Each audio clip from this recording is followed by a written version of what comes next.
Bismillahirrahmanirrahim. Assalamualaikum warahmatullahi wabarakatuh. Baiklah anak-anak, hari ini Pak Guru akan menyajikan video pendamping belajar untuk tema 4 subtema 2, pembelajaran 3 dan 4. Kita lihat buku temanya ya anak-anak, halaman 68 sampai 69.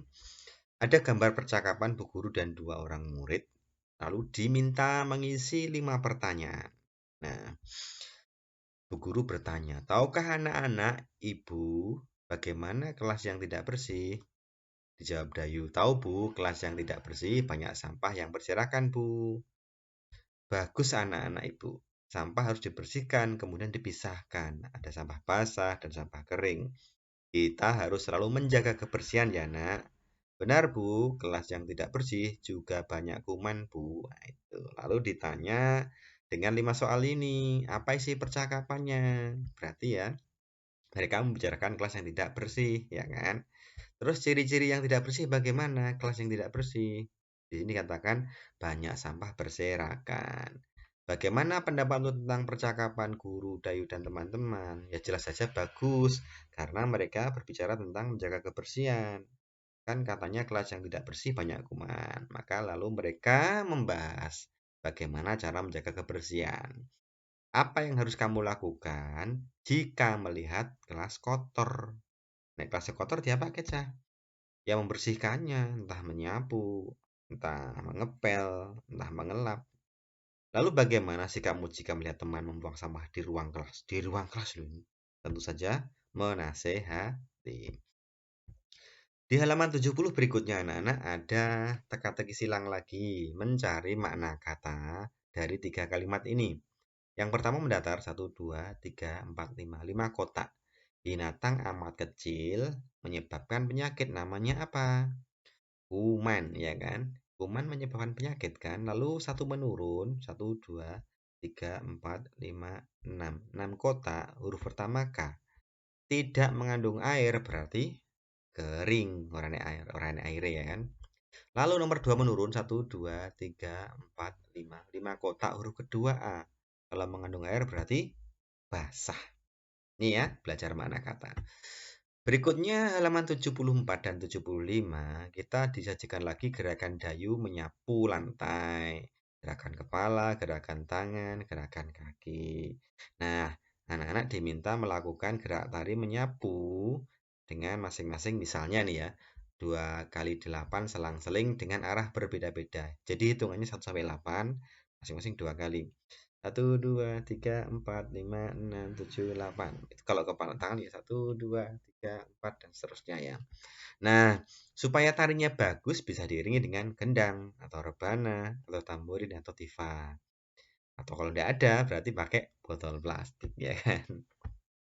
Ngomong-ngomong soal tamborin di sini ada ada pola-pola yang bentuk segitiga, ada yang bentuk segi empat ya kan. Nah, kembali ke pola bangun datar anak-anak, kita mengenal sisi, sudut, dan titik sudut. Nah, perhatikan gambar yang berwarna biru ini anak-anak. Ini namanya segi 5. Karena dinamakan segi 5 karena sisi, sudut, dan titik sudutnya pasti 5. Kita hitung ya. Sisi 1, 2, 3, 4, 5. Loh 5 kan? Kalau sisi 5 pasti sudut ya 5, titik sudut juga 5. Sekarang bawahnya gambar yang warna pink. Sisinya berapa? 1, 2, 3, 4, 5, 6. Otomatis sisi, sudut, titik sudut semua juga 6. Maka dinamakan segi 6. Gitu ya anak-anak. Mudah kok ini. Kita diminta mengelompokkan bangun-bangun yang sisinya 5, sudutnya 5, dan titik sudutnya 5. Di sini juga diminta mengelompokkan yang sisinya 6, sudutnya 6, titik sudutnya 6. Gampang kan? Yang 5 mana? Seret. Gitu, Cah. Semua sisi sudut titik sudut 5. Dan yang 6 ya ini, seret. Nah, gampang kan? Kembali memasukkan bangun yang berbentuk segi 5 dan segi 6. Segi 5 berarti sisinya 5. Yang mana nih? Seret. 1, 2, 5. Berarti yang segi 6 nomor 4 dan nomor 5. Mudah kan yang ini? 8081 halaman berikutnya mengamati halaman pekarangan sekolah yang tidak bersih. Ciri ini biar kita lihat gambar. Tentu sampah berserakan ya. Lalu ada lagi kotor bau pasti. Dan Tidak disapu dulu aja, nggak pernah disapu ya, maka kotor. Berikutnya di halaman 82 anak-anak disajikan gerak tari lagi. Kita mengenal sekarang pola tari ya, pola gerakannya ada yang ini vertikal namanya. Nah, kalau seperti ini namanya horizontal. Ini seperti huruf V ya, memang polanya huruf V. Yang ini berarti pola lingkaran, gitu ya. Vertikal, horizontal, huruf V dan lingkaran. Untuk membentuk pola dalam formasi tari.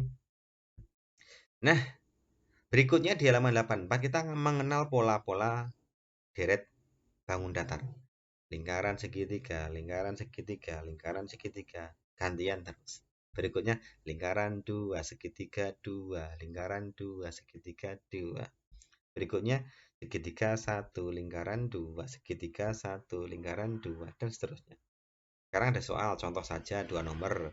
Dua lingkaran, dua segitiga, dua lingkaran, dua segitiga. Otomatis berikutnya dua lingkaran, ya kan? Nomor 2. Ini persegi belah ketupat, persegi belah ketupat, maka persegi terus belah ketupat. Itu ya. Anak-anak perhatikan. Ada yang berganti-ganti dua-dua, ada yang satu-satu.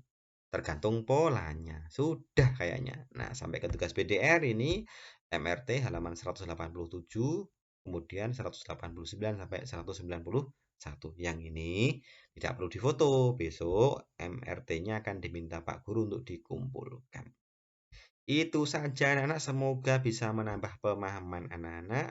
Pak Guru akhiri, wassalamualaikum warahmatullahi wabarakatuh.